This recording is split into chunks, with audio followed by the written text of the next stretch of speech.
thank Commandant Griffith Evans and the KPTC for organizing this forum in memory of my husband.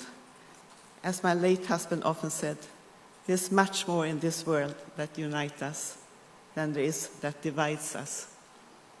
I wish you a very productive conference in your efforts to promote peace and security in Africa, something I know my husband would warmly applaud, and I'm sure his spirit is with us. The theme for this forum, peace operations in the context of violent extremism in Africa, highlights the major priority of the contemporary agenda on our continent, which we must collectively confront, and which gives us cause to continue to celebrate the works of Kofi Annan, a man who spent his life making peace where there was conflict.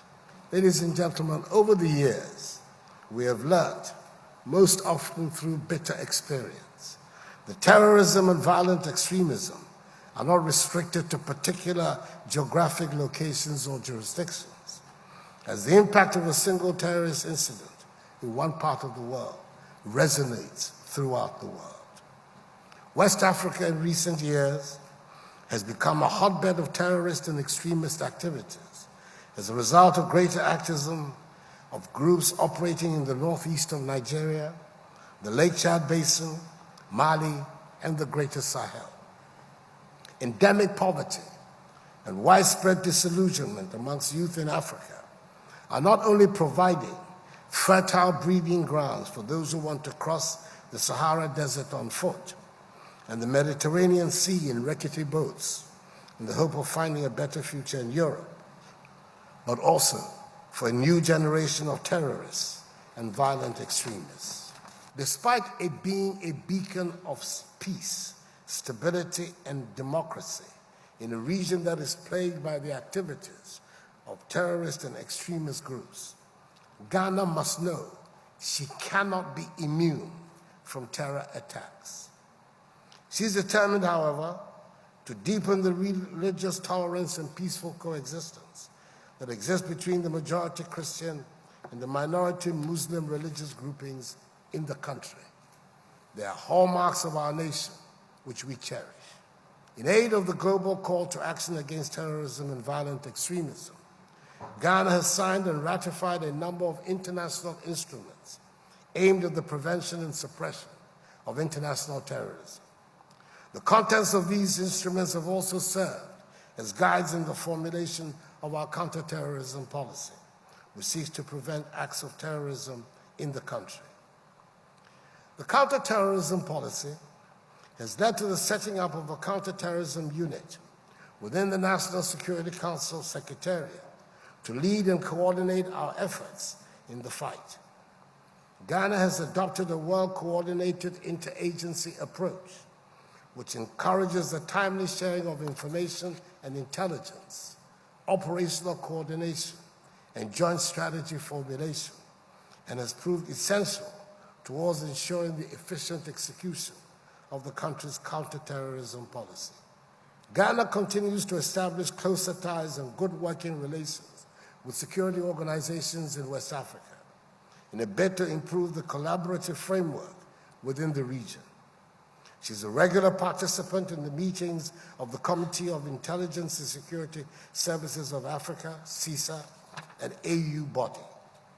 The quintet meetings, known as the Accra Initiative, involving security and intelligence heads from Ghana and her neighboring countries, namely Côte d'Ivoire, Burkina Faso, Togo, and Benin, are also held frequently to review and formulate joint strategies towards combating shared threats on terrorism and violent extremism. The shared nature of threats confronting West African countries and emanating from terrorist and extremist groups in the region demands the enhanced collaboration of all security actors within the region. That is why I, like many in West Africa, was happy that the leaders of Mauritania, Mali, Niger, Chad, and Burkina Faso, known as the G5 du Sahel, have launched a multinational force to fight armed groups in the Sahel region, with 1 battalion each from the 5 countries. The coordination of activities between the armed forces and the intelligence agencies of our respective countries is absolutely essential to a successful battle against terrorism. The fight against terrorism and violent extremism cannot be limited only to military means, vital as they are. Broader policies must also be put in place to create opportunities and jobs for our youth if we are to deal successfully with their root causes. Firstly, through education.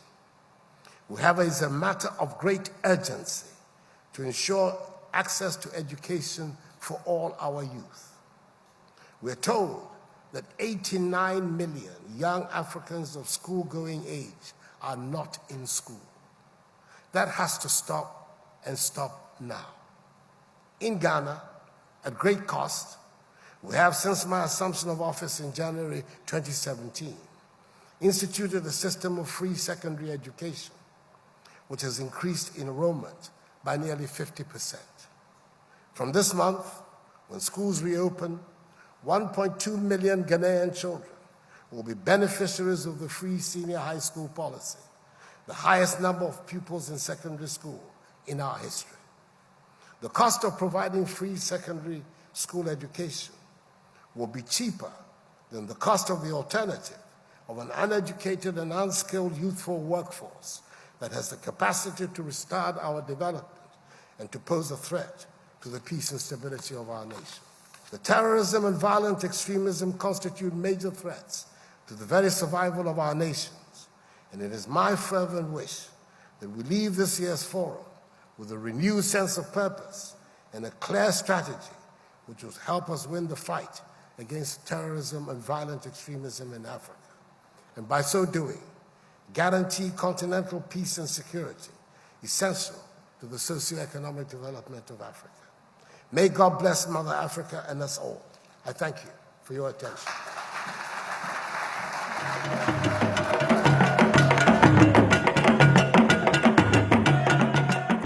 I'm really very privileged to have the honor of cutting the sword today to start the construction of this monument in honor of one of the most illustrious of our compatriots.